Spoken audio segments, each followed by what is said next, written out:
উপমহাদেশের কিংবদন্তি সঙ্গীতশিল্পী রুনা লায়লা ৬ দশকেরও বেশি সময় ধরে তার সুরের মায়াজালে কোটি মানুষকে মুগ্ধ করে চলেছেন। বাংলা, হিন্দি ও উর্দু গানের মাধ্যমে বিশ্বজুড়ে অসংখ্য মর্যাদাপূর্ণ মঞ্চ মাতালেও দেশে একটি বিশেষ অভিজ্ঞতা হতে যাচ্ছে তার।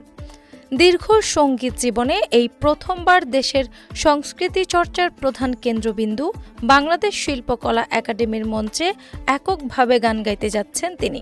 দীর্ঘ ৬২ বছরের বর্ণাঢ্য ক্যারিয়ারের এই অনন্য ও বিরল মুহূর্তটিকে নিজের জীবনের অত্যন্ত আবেগঘন এক অভিজ্ঞতা হিসেবে দেখছেন তিনি।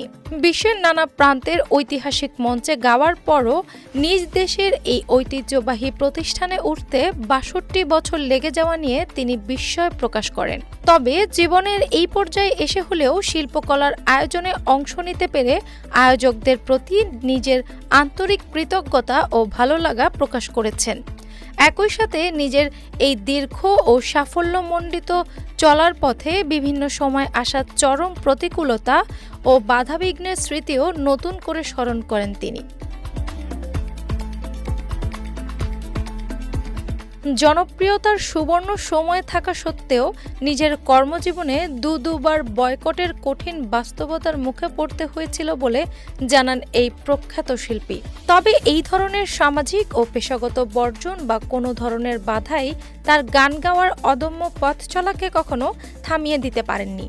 তিনি দৃঢ়ভাবে বিশ্বাস করেন যে সৃষ্টিকর্তার অশেষ কৃপা এবং ভেতরের সত্যিকারের মেধা থাকলে কোনো ষড়যন্ত্র মানুষকে থামিয়ে রাখতে পারে না। তার এই সাহসী বক্তব্য ও অটল আত্মবিশ্বাসের মধ্য দিয়েই গানের প্রতি তার গভীর নিষ্ঠা, একাগ্রতা ও ধৈর্য আবারও স্পষ্ট হয়ে উঠেছে। সঙ্গীতের প্রতি অপরিসীম ভালোবাসাকে পুঁজি করে সব রকমের চড়াই উতরাই পেরিয়ে আজকের এই অনন্য উচ্চতায় নিজের অবস্থান নিশ্চিত করেছেন রুনা লায়লা।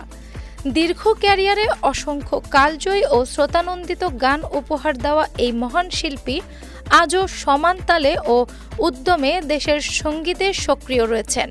বাংলাদেশ শিল্পকলা একাডেমিতে আয়োজিত তার এই বিশেষ একক সঙ্গীত সন্ধ্যাটিকে ঘিরে ইতিমধ্যে সঙ্গীতপ্রেমী ভক্তদের মাঝে ব্যাপক আগ্রহ তৈরি হয়েছে। ডেস্ক রিপোর্ট, বাংলা বাজার পত্রিকা।